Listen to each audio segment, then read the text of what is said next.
Este es un mensaje del pastor John MacArthur, traducido y predicado en español para el mundo de habla hispana. Abra su Biblia en Mateo capítulo 5, si es tan amable, en nuestro estudio continuo de las bienaventuranzas del Sermón del Monte. Mateo capítulo 5, llegamos a esa segunda bienaventuranza en el versículo 4. Bienaventurados los que lloran, porque ellos recibirán consolación. En uno de los grandes salmos de David, él recita las profundidades del dolor que el corazón conoce en las decepciones y tristezas de la vida. Es el Salmo 55, y él clama: «Oh, que tuviera alas como una paloma, porque entonces volaría y estaría en reposo. Entonces me alejaría y permanecería en el desierto. Apresuraría mi escape del viento fuerte y la tempestad». Ese es el clamor de un hombre que quiere escapar del dolor y la tristeza de la vida. Y David en ese salmo hace un eco del deseo de la humanidad caída, un clamor por libertad, por una vida en alas, un clamor pronunciado por todos los que anhelan consuelo en una vida de dolor, por descanso en una vida de tristeza, decepción y amargura. La gente anhela alejarse, mirar hacia otro lado, huir, para encontrar el lugar en donde la tristeza no existe, en donde el dolor no está presente, el lugar de calma perfecta y paz y consuelo, un lugar que está escondido y no se encuentra. Eso nos lleva a la paradoja de esta afirmación hecha por nuestro Señor Jesús: bienaventurados los que lloran, porque ellos recibirán consolación. Lo que Él está diciendo aquí es que los tristes se convierten en los felices. Son los que lloran los que disfrutan de consuelo. Felices son los que lloran, porque ellos serán consolados. Ahora, eso es contrario a la estructura entera de la expectativa humana. De hecho, el esfuerzo entero de la vida humana, la locura por el placer, la motivación por lo que entretiene, las emociones, la manía que busca la siguiente experiencia, el dinero, la energía, el entusiasmo invertido en disfrutar de la vida, todas esas cosas son una expresión de la búsqueda del mundo por evitar el lloro. Sin embargo, Jesús dijo: felices son aquellos que lloran. De hecho, en Lucas 6:25, Jesús dijo: ay de vosotros que reís ahora, porque lloraréis. Ahora, esta realmente es una nueva manera de abordar la vida. Condena la risa superficial, la felicidad frívola del mundo y pronuncia verdadera bendición y felicidad verdadera y gozo verdadero y consuelo verdadero y paz verdadera sobre aquellos que lloran. Esto es contrario a toda expectativa. Así como la primera bienaventuranza, bienaventurados los pobres en espíritu, porque de ellos es el reino de los cielos. Eso fue en contra de todas las expectativas de los judíos religiosos de la época, que asumieron que el reino de los cielos le pertenecía a aquellos que habían alcanzado la grandeza por sus propios esfuerzos espiritualmente. Jesús dijo: hasta que lleguen al punto de que reconozcan su bancarrota total, que no han alcanzado nada, nunca entrarán al reino de los cielos. En ese mismo tipo de paradoja, Jesús aquí dice: las únicas personas que verdaderamente están felices son aquellas que lloran. Y queremos hacer una serie de preguntas conforme vemos esta afirmación para que podamos discernir su significado. Primera pregunta: ¿qué significa esto? ¿Qué significa felices son los que lloran? ¿Qué está diciendo aquí Jesús? Bueno, podríamos estar de acuerdo todos en que hay mucho lloro en la vida, hay mucha tristeza en la vida. De hecho, eso no solo es verdad ahora, sino que fue verdad en tiempos bíblicos. Hay 9 diferentes palabras griegas usadas en el Nuevo Testamento para referirse a la tristeza de alguna manera. 9 verbos diferentes en griego son usados para describir la tristeza. Necesitan haber muchas palabras porque la tristeza es gran parte de la vida. Y la historia entera del hombre, la historia de las lágrimas, la historia de las tristezas, y es triste decirlo, no va a mejorar conforme avanza la historia. De hecho, va a empeorar. En Mateo capítulo 24, nuestro Señor dice en los versículos 4 en adelante: mirad que nadie os engañe, muchos vendrán en mi nombre diciendo yo soy el Cristo, y engañarán a muchos, y oirán de guerras y rumores de guerras. Mirad que no os atemoricéis, porque esas cosas deben suceder, pero ese no es el fin. Y nación se levantará contra nación, reino contra reino, y en diferentes lugares habrán hambres y terremotos, pero todas estas cosas meramente son principio de dolores. El principio de dolores o principio de dolores de parto. No hemos visto nada aún comparada con la tristeza que le espera al mundo impío. Ahora, ¿qué tipo de tristeza es lo que trae este lloro? ¿Qué tipo de tristeza da lugar a bienaventuranza y consuelo? Bueno, las Escrituras hablan de diferentes tipos de lloro, diferentes tipos de tristeza. Permítame tan solo explicarle un poco de esto. En primer lugar, hay una tristeza apropiada en la vida. Hay una tristeza que se espera en la vida, una tristeza en relación a la vida terrenal que es razonable, inclusive útil. Llorar, estar triste, estar en duelo es parte de la vida humana en general. De hecho, es un regalo de Dios. Es correcto, es un regalo de Dios. Cuando algo trágico ocurre en su vida o en su familia, cuando algo ocurre que es profundamente doloroso, Dios ha diseñado que las lágrimas y la tristeza y el duelo liberen ese dolor y sea parte de un proceso de curación. Cuando el dolor es encerrado y mantenido en el interior, puede envenenar el sistema emocional y el lloro y la tristeza libera ese veneno. Expresamos esa tristeza y esa es una manera en la que Dios nos ha concedido liberar el dolor que de otra manera es continuo. Es algo muy natural llorar por ciertas cosas. Abraham lloró de manera justificada cuando su esposa murió. En el Salmo 42, versículos 1 al 3, oímos al salmista llorando. Él dice esto: como el ciervo brama por las corrientes de las aguas, así mi alma tiene sed de ti, oh Dios, mi alma tiene sed de ti, por el Dios vivo. ¿Cuándo vendré y me apareceré delante de ti, Dios mío? Mis lágrimas han sido mi alimento día y noche, mientras que continuamente me dicen, ¿dónde está tu Dios? Y aquí está el salmista en agonía y lágrimas, porque Dios no ha aparecido en medio de su sufrimiento y soledad amarga. Dejado por Dios, parecía perseguido por sus enemigos, objeto de burla. ¿Y dónde estaba Dios en el momento de su dolor? Las lágrimas fueron una parte muy normal de la tristeza y amargura de este corazón solo. En 2 Timoteo capítulo 1, versículos 3 y 4, Pablo le dijo a Timoteo, doy gracias a Dios a quien sirvo desde mis ancestros con una conciencia limpia, porque sin cesar te recuerdo en mis oraciones, noche y día, deseando mucho verte y recordando tus lágrimas para que sea lleno de gozo. El salmista estaba experimentando las lágrimas de soledad y aquí Pablo estaba hablando de Timoteo llorando por las lágrimas de desánimo y derrota.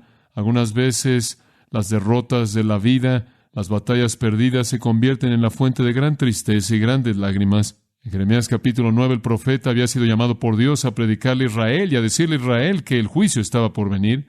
Y el mensaje mismo de Dios simplemente causó que el profeta irrumpiera en lágrimas. En Jeremías 9:1, el profeta Jeremías dice, oh, que mi cabeza fueran aguas y mis ojos fueran una fuente de lágrimas para que pudiera llorar día y noche por la muerte de la hija de mi pueblo. Había tanta tristeza en él que no podía llorar lo suficiente para sacarlo. Él habría deseado que su cabeza entera hubiera sido una fuente de aguas para que hubiera una liberación completa. El salmista estuvo triste por la soledad, Timoteo estuvo triste por el desánimo, y Jeremías estaba triste por el juicio que venía de Dios sobre el pueblo que él amaba. En Marcos capítulo 9, corrieron las lágrimas en el rostro de un padre que trajo a su hijo poseído por un demonio a Jesús. Usted recuerda lo que dice en Marcos 9, 23 y 24. El hombre dijo, ¿puedes hacer algo por mi hijo? Y Jesús dijo, si crees, todas las cosas son posibles para el que cree.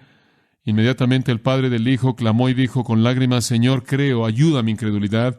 Estas fueron las lágrimas de amor apasionado, compartidas desde el corazón de un padre por su hijo amado. En Lucas capítulo 7, una mujer vino a la casa de un fariseo en donde Jesús estaba reclinado, y ella trajo un contenedor de perfume, usted recordará, y ella estuvo a sus pies y comenzó a lavar sus pies con las lágrimas que salieron de sus propios ojos, y él los lavó con su cabello. Los fariseos cuestionaron por qué Jesús permitía que esta mujer hiciera eso, porque ella era una pecadora conocida.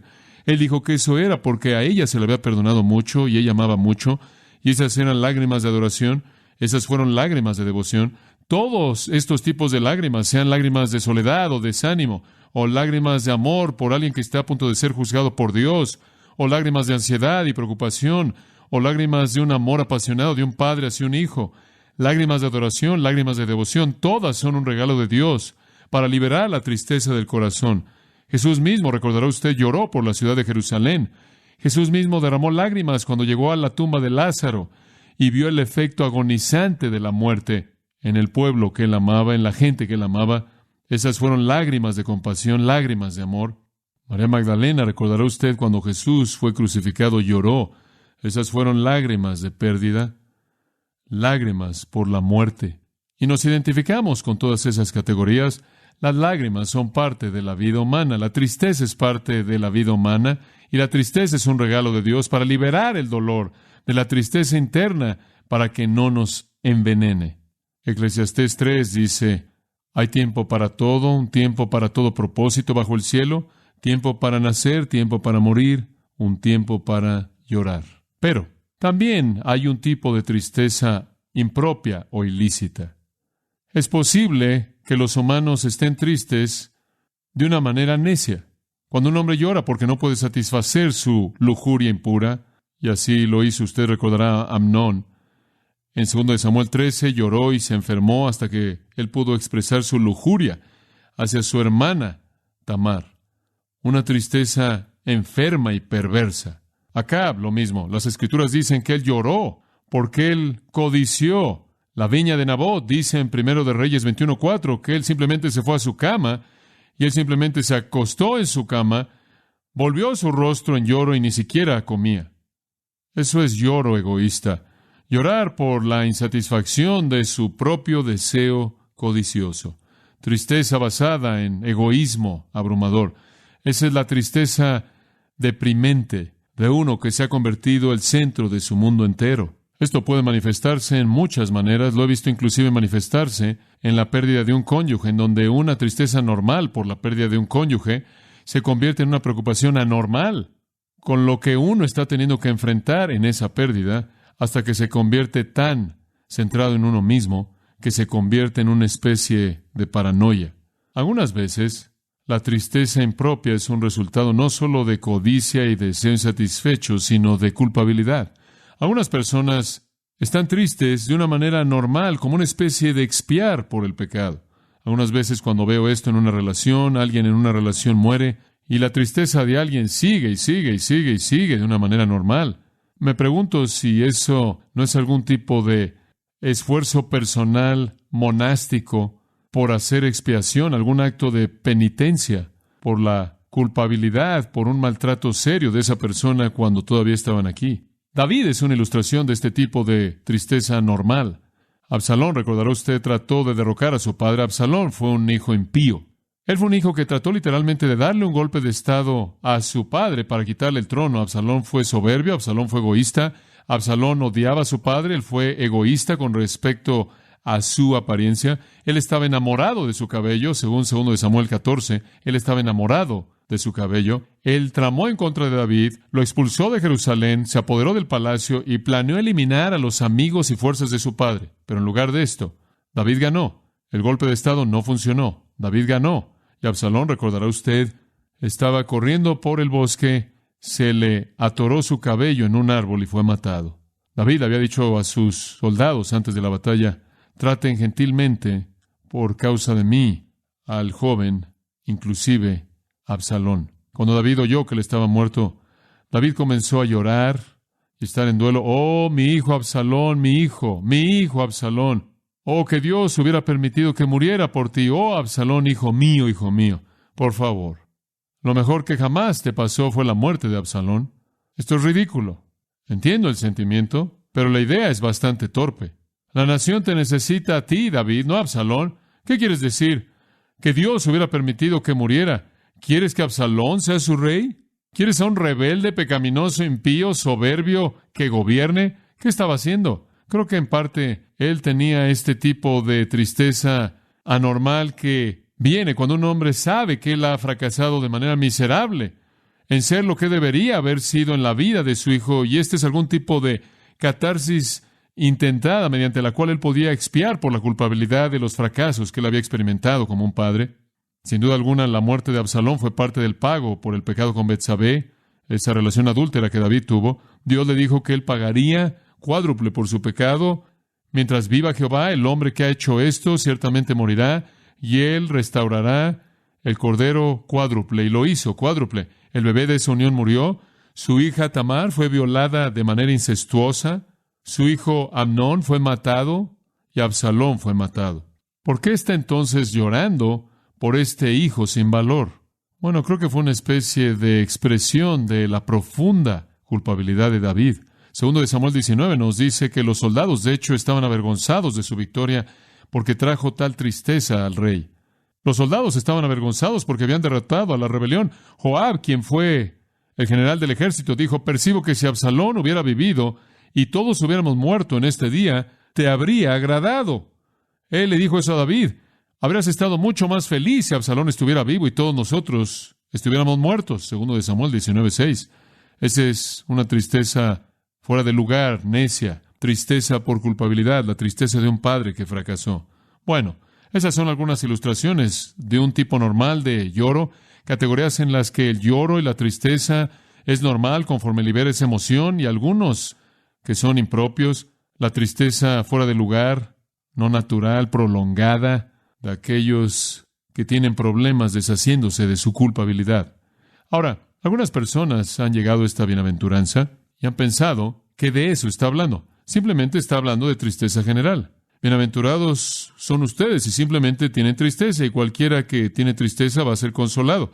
Los poetas han acampado en esa idea. Caminé una milla con el placer, ella me platicó a lo largo de todo el camino, pero ella no me dejó más sabio por todo lo que ella tuvo que decir. Caminé una milla con la tristeza y no me dijo ni una palabra. Pero las cosas que aprendí cuando la tristeza caminó conmigo, bueno, eso es bonito, me da gusto por ti. Y hay un proverbio árabe antiguo que dice: todos los rayos del sol producen un desierto, y si no recibimos algo de tristeza, no podemos obtener algo de consuelo. Bueno, ciertamente hay más aquí que eso. La tristeza nos enseña, nos enriquece, es un sentimiento agradable, es mucho más agradable sentimentalizarlo de lo que es estar en él. Pero hay mucho más aquí que simplemente algún tipo de tristeza genérica por la que podemos disfrutar algún consuelo de algún lugar. Estamos hablando de otro tipo de tristeza aquí. Estamos hablando del tipo de tristeza al que Pablo se estaba refiriendo en ese libro maravilloso que estamos estudiando en la actualidad, 2 de Corintios, en el capítulo 7, el cual llamó tristeza que es según Dios. 2 de Corintios 7, 10 al 13, tristeza que es según Dios. Ahora, ¿qué es la tristeza según Dios o la tristeza piadosa? ¿Qué es este lloro aquí? Escuche con atención. No es la tristeza del mundo.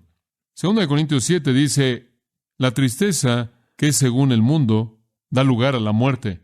La tristeza que es según Dios, según 2 de Corintios 7, produce algo diferente que la muerte. Produce arrepentimiento. Escuche lo que él dice en el versículo 9. Ahora me regocijo, 2 de Corintios 7, 9, no porque fuisteis contristados, sino que fuisteis contristados al punto de arrepentimiento. Versículo 10, la tristeza que según el mundo produce muerte. Pero esta es tristeza que según Dios, dice él, y produce arrepentimiento. Y el arrepentimiento trae bendición y consuelo. Esa es la clave. Estamos hablando aquí no de simple tristeza genérica en la vida, sino de tristeza piadosa que está ligada al arrepentimiento. La tristeza aquí no es llorar por las circunstancias humanas, es llorar por el pecado.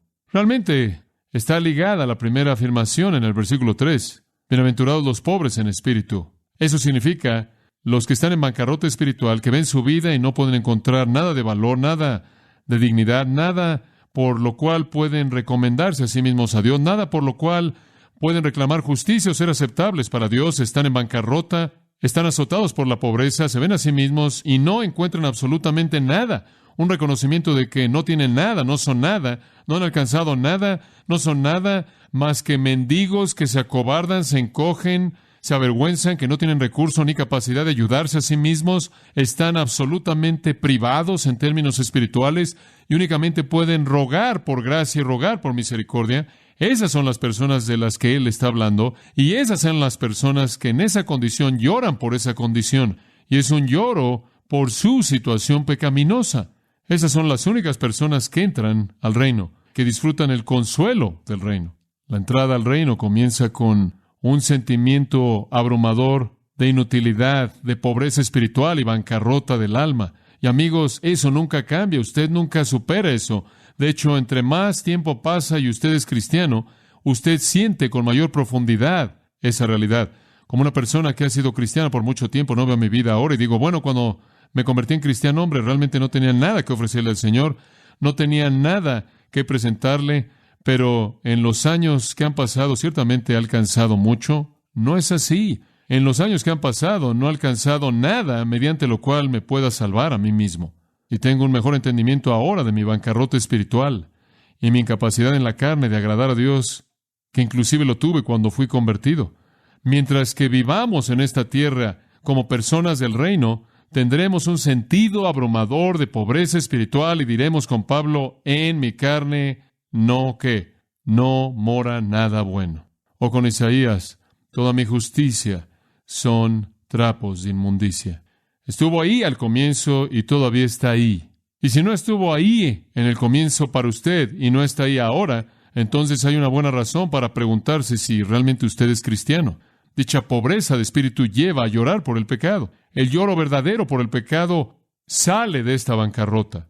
Los mendigos dicen, ¡ay de mí, que soy muerto! Vea de nuevo a David. Después de su pecado con Betsabé, él no solo vio su condición tan seria de bancarrota en la que estaba, cómo había sido azotado por la pobreza, sino que él estaba quebrantado de corazón y él fue movido tan profundamente en su alma y estaba tan conmocionado por su pecado hasta las profundidades mismas que él escribió 2 salmos, Salmo 32 y Salmo 51, en los cuales él derramó su corazón penitente. Ve a Job, él tenía todo. Él era tan rico que él lavaba el piso de la puerta de su casa con mantequilla.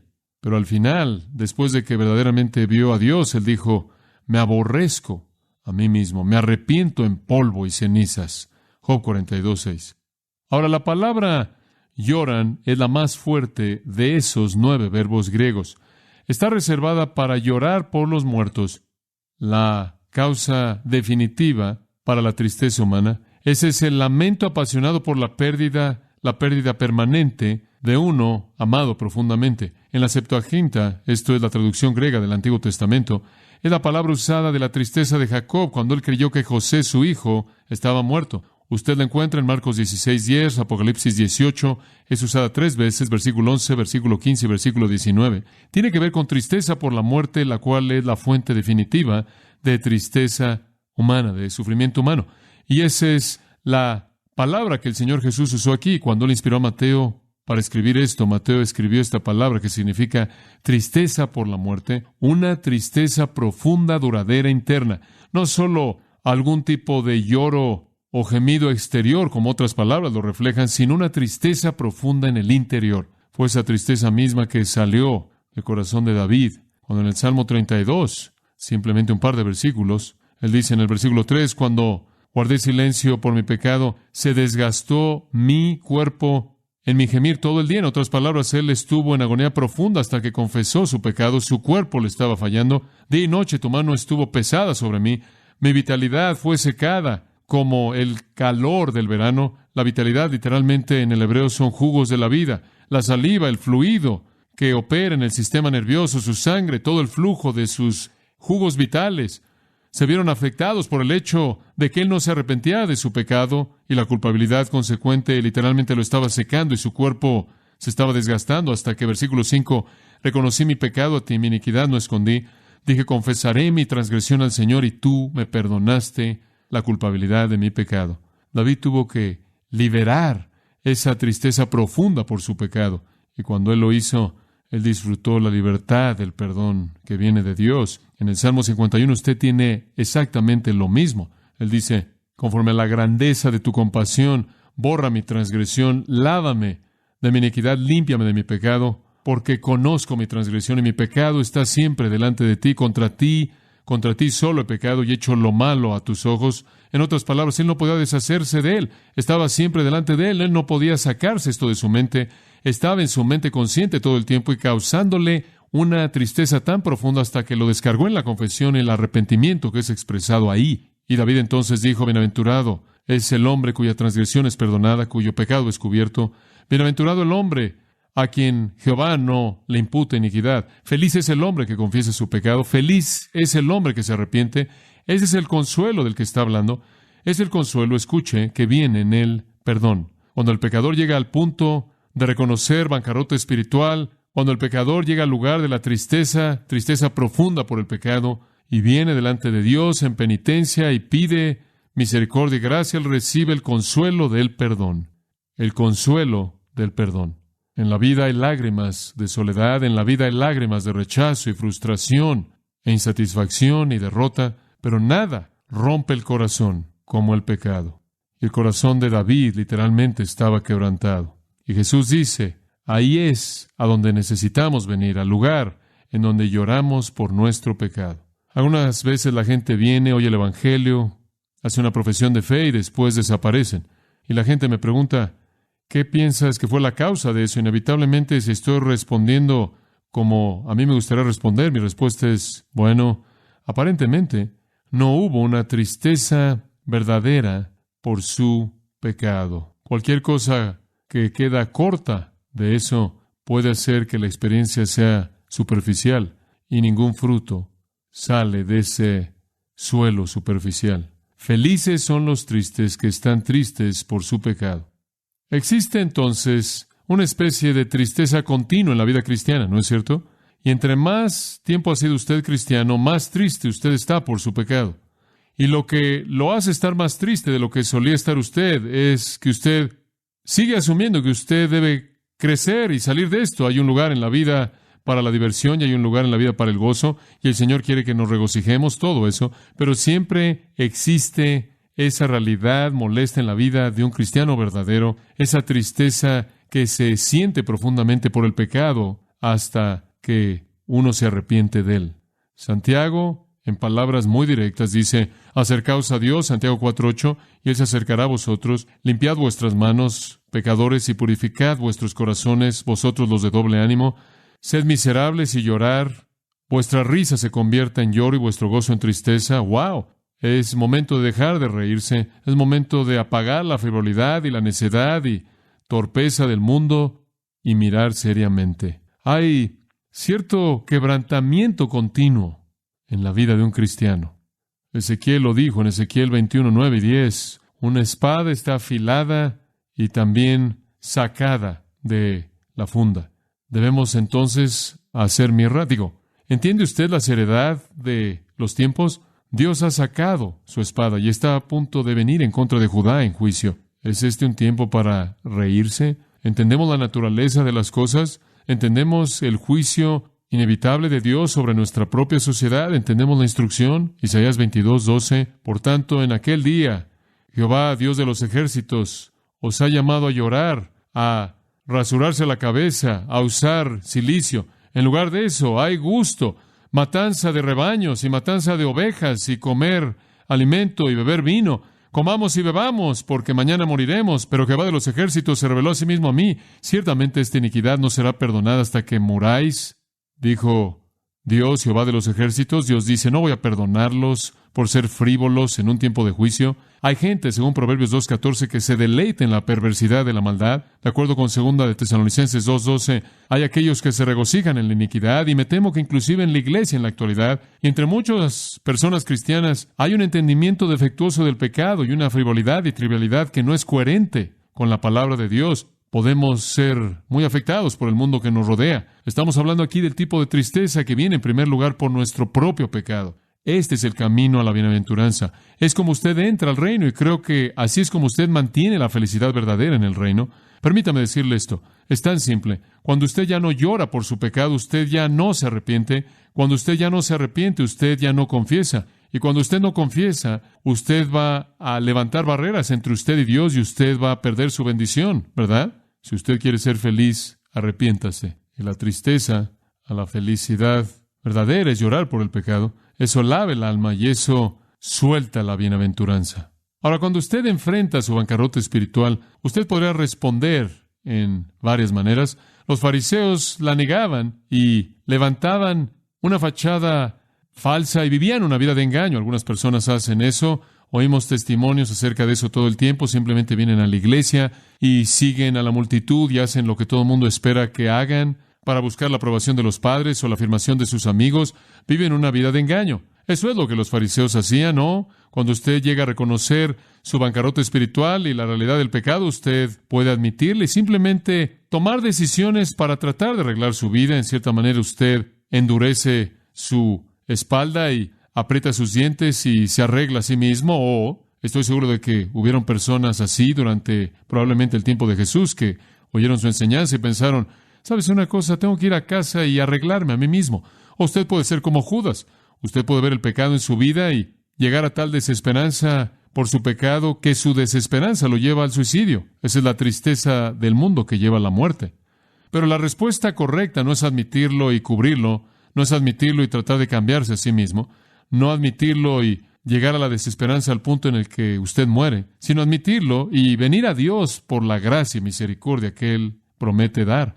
El hijo pródigo en Lucas 15, él lo hizo bien, ¿verdad?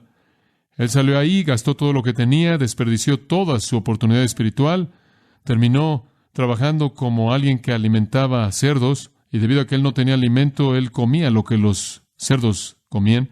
Y ahí estaba él, el hijo de un padre prominente y rico, comiendo alimento para cerdos, habiendo vivido una vida de disipación, de iniquidad. Pero él hizo lo correcto, él lo admitió, él fue a casa, le dijo a su padre, he pecado contra ti y ni siquiera soy digno de ser llamado tu hijo. Él regresó en bancarrota en espíritu, él regresó en pobreza espiritual, él regresó penitente. El padre lo abrazó, lo recibió y lo bendijo. No estamos hablando de revolcarse en compasión personal. No hay lugar para eso. Eso es egoísta, egocéntrico. La gente se revuelca en compasión de sí mismos porque quieren atención de otras personas, porque quieren que todo el mundo se enfoque en ellos. No estamos hablando de eso. Estamos hablando de tristeza piadosa, en donde usted ve su pecado, usted enfrenta su pecado, usted le entrega su pecado al Señor, usted le pide que le dé la fortaleza de dejarlo, y usted recibe el perdón completo y gozo que Dios en su gracia da. Salmo 51:17, David lo dijo en ese salmo mismo. El corazón contrito y humillado no despreciarás, oh Dios. Dios nunca rechaza a la persona que viene así. Así es como usted entra al reino, cuando usted está listo para llorar por su pecado y buscar a Dios y recibir el perdón que Él ofrece. Y después usted vive su vida cristiana de esa manera. Pablo está llorando en Romanos 7. Ya me refería a Romanos 7, pero usted podría verlo por tan solo un momento. A lo largo de Romanos 7, Pablo está llorando. Versículo 14, sabemos que la ley es espiritual, pero yo soy de la carne, vendido en esclavitud al pecado, porque lo que hago no lo entiendo, no estoy practicando lo que me gustaría hacer, hago lo que aborrezco. Versículo 18, porque yo sé que en mí no mora nada bueno, esto es en mi carne.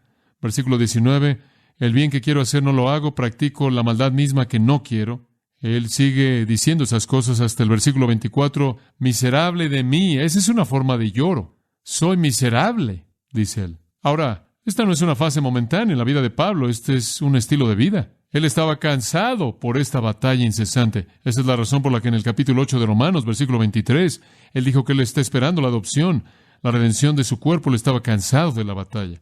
Para nosotros, esto realmente se convierte en un estilo de vida. Usted viene al reino llorando por su pecado y para el resto del tiempo usted está llorando. En 2 Corintios 5:2 él dice, en esta casa gemimos, gemimos. Si usted no está llorando por su pecado, si usted no está dejando continuamente su pecado, hay razón para preguntar si usted realmente es un ciudadano del reino. Usted podría estar engañado. El verbo aquí es pentheo. Comentamos de eso esta mañana, fue usado también por Pablo en 2 Corintios 12. Caracteriza la tristeza profunda interna que aquí está en el tiempo presente, continua. Y creo que si usted es un creyente verdadero, usted entiende el cansancio de esa tristeza. Creo que más que cualquier otra cosa, eso es lo que hace que el cielo sea tan atractivo para mí. Me canso por la tristeza interna, por los fracasos constantes. Lutero, en sus 95 tesis, las cuales en muchas maneras dieron lugar a la Reforma, dijo que nuestra vida entera es un arrepentimiento continuo y contrición. Y él tuvo razón. Y podemos hacer eco de las palabras de David en el Salmo 38, versículo 4, quien dijo, mis iniquidades han sobrepasado mi cabeza, son una carga demasiado pesada de llevar para mí. Simplemente no lo puedo tolerar, es demasiado. Inclusive Jesús, teniendo que enfrentar con todo este pecado que le rodeaba, aunque él mismo fue sin pecado, fue llamado varón de dolores, experimentado en quebranto, y no hay registro en ningún lugar en el Nuevo Testamento de que Jesús se rió. Él estuvo enojado, tuvo hambre, tuvo sed, pero en ningún lugar dice jamás que él se rió, pero él lloró. Y debió haber sido una tristeza más bien constante en su caso. Los judíos le dijeron en Juan 8:57, todavía no tienes 50 años de edad. ¿Y has visto a Abraham? ¿Por qué dirían eso? Él era joven en ese momento, él estaba en sus 30. ¿Por qué dijeron todavía no tiene 50? Bueno, quizás su tristeza hizo que envejeciera. ¿Cuál es el resultado de este tipo de tristeza, este tipo de lloro? Esa es la segunda pregunta. ¿Qué produce? Bueno, regresemos a nuestro texto y veámoslo. Jesús dijo, si lloras de esta manera, recibirás consolación. Los que lloran no están felices porque lloran, están felices porque su lloro es consolado. No hay felicidad en la tristeza del mundo. Siga esto con atención. Lloran, lloran, lloran, lloran, pero nunca hay consuelo real, porque el consuelo del que estamos hablando aquí, amados, es perdón. Perdón. Eso es lo más consolador para mí. ¿No lo es para usted? Salir de la presencia del Señor, habiendo confesado su pecado y saber que hay perdón completo y total. Y podrá añadir para su instrucción en el versículo 4 que el texto griego dice así: bienaventurados son aquellos que lloran, porque únicamente ellos o únicamente solo ellos serán consolados. El uso enfático aquí del pronombre para enfatizar que son los únicos que serán consolados. Solo aquellos que lloran por el pecado conocen el perdón verdadero. Y le voy a decir que la realidad más consoladora de todas las realidades es que todos sus pecados son perdonados en Cristo, ¿verdad? Y que no hay nada entre usted y Dios y usted tiene la libertad de disfrutar la totalidad de su bendición. No hay consuelo en el mundo. No hay alguien que seque sus lágrimas porque no son lágrimas de penitencia. Pero nosotros, los que lloramos con lágrimas de penitencia, somos consolados por el perdón. ¿Qué significa la palabra consolación? Paracaleo significa ser consolado. En términos técnicos, significa venir al lado de alguien para ayudar, al lado de, alguien viene al lado, caleo, llamado al lado para ayudar. Dios es llamado para venir a nuestro lado en nuestro lloro y Él nos ayuda. Él nos amonesta y nos consuela y muestra empatía y nos alienta y nos fortalece y nos restaura como una parte del perdón. Conforme nuestro lloro llega a Él, su perdón sin paralelos fluye a nosotros y ahí nos es concedido su cuidado y consuelo y fortaleza. Esto no solo está hablando de algún acontecimiento futuro, no solo el reino mesiánico, como algunos han sugerido. De lo contrario, toda persona no será consolada, sino hasta ese entonces. Algunas personas han tratado de colocar este sermón del monte en el reino milenario, lo cual nos deja a todos nosotros sin consuelo hasta que lleguemos ahí. Y la mayoría de nosotros, claro, cuando lleguemos ahí, estaremos en nuestro estado glorificado y no estaremos llorando por nada. Esa es una manera necia de interpretar esto. Dios es un Dios de consuelo ahora, 2 Corintios capítulo 1. Dios es llamado el Dios de toda consolación. Él es un Dios de consuelo ahora, y Él provee consuelo ahora a toda persona quien llora en penitencia por el pecado y clama por la provisión del perdón que Dios ha provisto en Jesucristo. Algún día, Apocalipsis 21:4, cuando lleguemos al cielo, Él va a quitar toda lágrima de sus ojos y ya no habrá muerte, ya no habrá lloro, ni duelo, ni dolor, porque las primeras cosas pasaron. Existe esa experiencia final cuando todas las lágrimas sean quitadas, pero hasta entonces, inclusive ahora, Dios provee para nosotros consuelo continuo. Pienso en Mateo 11:28-29, a la luz de esta misma idea. Venid a mí todos los que estáis trabajados y cargados, y yo os daré descanso. Llevad mi yugo sobre vosotros y aprended de mí, porque soy manso y humilde de corazón, y hallaréis descanso para vuestras almas, porque mi yugo es fácil y ligera mi carga. El Señor aligera la carga al perdonarnos, quitando la mano de disciplina y colocándonos la mano de bendición. Ahora eso nos deja con un par de preguntas para cerrar. ¿Cómo me puedo volver alguien que llora? Si el lloro es el camino a ese perdón paternal, momento a momento continuo, el cual es el camino a la felicidad y la bendición, ¿cómo puedo ser ese tipo de persona? Bueno, hay varias claves obvias y simples. Número 1, elimine los estorbos. Elimine los estorbos. ¿Y cuáles son los estorbos para este tipo de lloro? Muy simples. Dureza de corazón. Resistir al Espíritu Santo, un corazón de piedra. En la Biblia habla de todo eso. El escritor de Hebreos dice en Hebreos 3, 7 y 8, no endurezcáis vuestros corazones. Un corazón de piedra no puede llorar. Está carente de toda gracia. La palabra no lo puede romper. Simplemente atesora ira para el día de la ira. No deje que usted se vuelva alguien duro de corazón. Ahora, ¿qué causa la dureza de corazón? Le voy a dar varias sugerencias. 1, amor. por el pecado. Nada congela el corazón y lo hace más duro que el amor por el pecado. Esto es lo que hace que el corazón sea de piedra, el amor por la iniquidad. La segunda cosa que hace que el corazón se vuelva de piedra es desesperanza. ¿Por qué digo eso? Porque hay algunas personas que simplemente dicen, bueno, estoy más allá de la ayuda, bueno, es demasiado malo, la vida es demasiado injusta. Literalmente subestiman el poder de Dios y minimizan el sacrificio de Jesucristo en la cruz. Jeremías 18:12 dice, dijeron, no hay esperanza y caminaremos según nuestros deseos y todos haremos la imaginación de su corazón malo. Fin de la cita. Debido a que no hay esperanza, no hay manera de salir, entonces más vale que hagamos lo que queramos hacer. Ese es el lenguaje de la desesperanza. La desesperanza esconde la misericordia detrás de una nube oscura. El Señor muestra gracia, pero la desesperanza no cree eso. Y la justicia es mejor que el pecado, pero el amor de la iniquidad no cree eso. Otra cosa que hace que el corazón se endurezca es el engaño o la arrogancia. Esto dice, bueno, realmente no estoy tan mal, entonces no necesito ser penitente. Esto no es algo pequeño. Génesis 19:20, doctor necio. Un doctor necio que trata una enfermedad mortal como si fuera un resfriado. Y así también el pecador que en engaño no quiere ver lo horrendo de su pecado es un necio. Si costó la muerte de Jesucristo, es serio. Otra cosa que contribuye a un corazón de piedra es la presunción. La presunción es la idea de que soy lo suficientemente bueno. Y algún tipo de migaja aventado a Dios, alguna expresión de fe bajo la categoría de gracia barata, ciertamente es suficiente para mí. Soy un buen marido, soy un buen padre, soy una persona moral, etcétera, etcétera.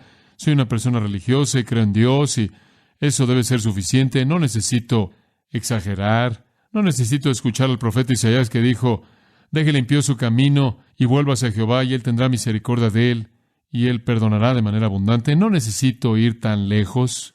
Otra cosa que contribuye a un corazón de piedra es dejar para mañana lo que puedes hacer hoy. Hebreos 3, hoy si oyes su voz, no endurezcáis vuestros corazones. Algunas personas simplemente lo empujan y lo empujan y lo empujan y el corazón se endurece y endurece y endurece y endurece.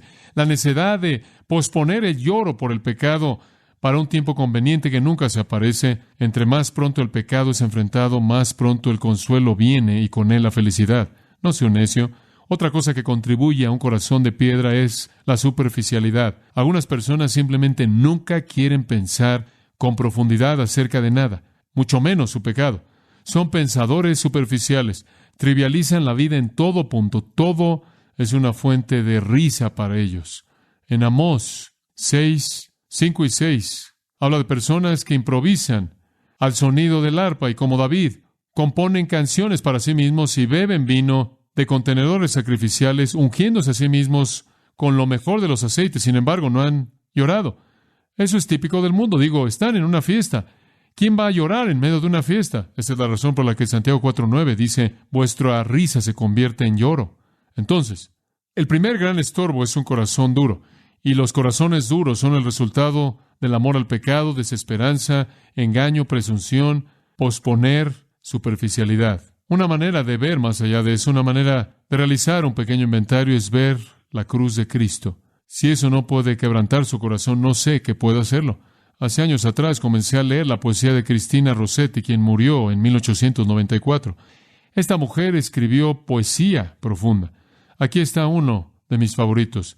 Su título es Viernes Santo. Ella hizo la pregunta, ¿soy una piedra y no una oveja que pueda estar de pie, oh Cristo, debajo de tu cruz, para contar gota a gota tu sangre lentamente y sin embargo no llorar? No lo hicieron así esas mujeres que te amaban con tristeza excesiva, te lamentaron a ti. No el Pedro caído, quien lloró amargamente, y tampoco el ladrón fue movido, tampoco el sol y la luna que escondieron sus rostros en un cielo sin estrellas.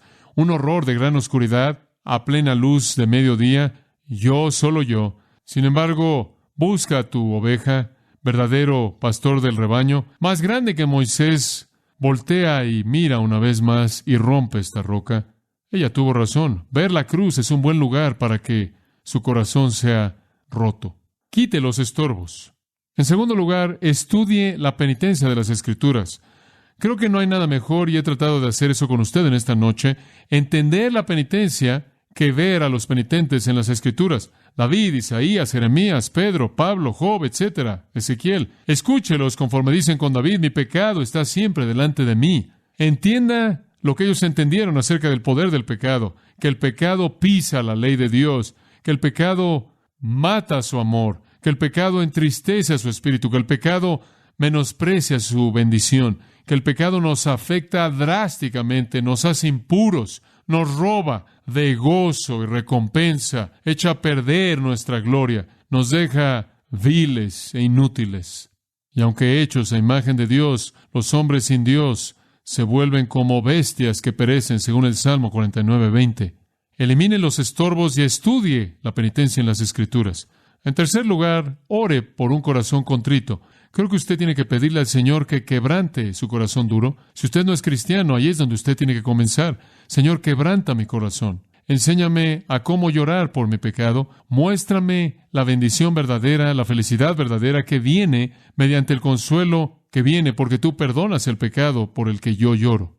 Bueno, usted puede hacer una pregunta final y terminaremos. ¿Cómo sé si lloro? Muy simple. ¿Es usted sensible al pecado o usted encuentra placer en él? ¿Le entristece usted? ¿Llora usted por los pecados de otros? ¿Llora usted por los pecados que usted ve en la gente que usted conoce, la gente que usted no conoce? ¿Llora por el pecado que inunda al mundo? ¿Llora primordialmente por su propio pecado? ¿Y su arrepentimiento es real o es usted como Saúl, el farsante que dijo: he pecado, pero no tuvo vergüenza? Porque él inmediatamente dijo: hónrame ante los ancianos, a Samuel. ¿Llora por el hecho de que el mundo del Padre ha sido contaminado por el pecado? ¿Llora por el hecho de que la iglesia de Cristo está contaminada por el pecado?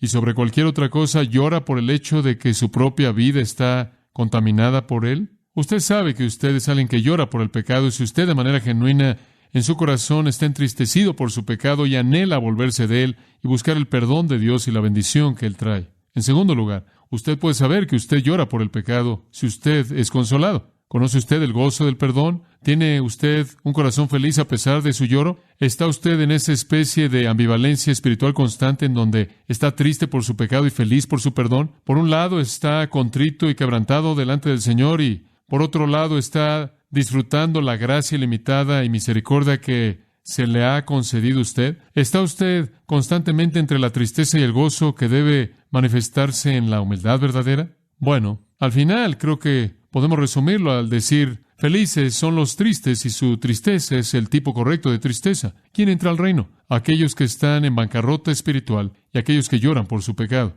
Y una vez que entran al reino, no cambia. Todos los creyentes continúan reconociendo su situación como una de bancarrota espiritual y continuarán llorando por el pecado que hace que ellos pierdan el consuelo que produce la felicidad verdadera. Si ese no es usted, entonces usted no está en el reino. Pero Dios lo invita a usted a ser alguien que llora, y a que venga con un espíritu quebrantado, reconociendo que usted no trae nada, sino buscando la misericordia y gracia de Dios provista mediante el sacrificio de Jesucristo, quien pagó la paga por sus pecados. Tome el regalo, llorando por su pecado, y disfrute de la felicidad que Dios provee.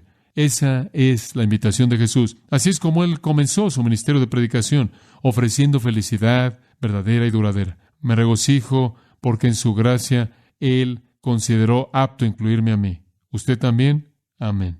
Padre, gracias por nuestro tiempo en esta noche. Ha sido un gran día y una gran noche. Esta es una verdad tan rica, tan contundente. Ayúdanos a entenderla, a regocijarnos en ella. Gracias de nuevo por tu palabra. Séllala en nuestros corazones. Manifiéstala conforme vivimos nuestras vidas para tu gloria.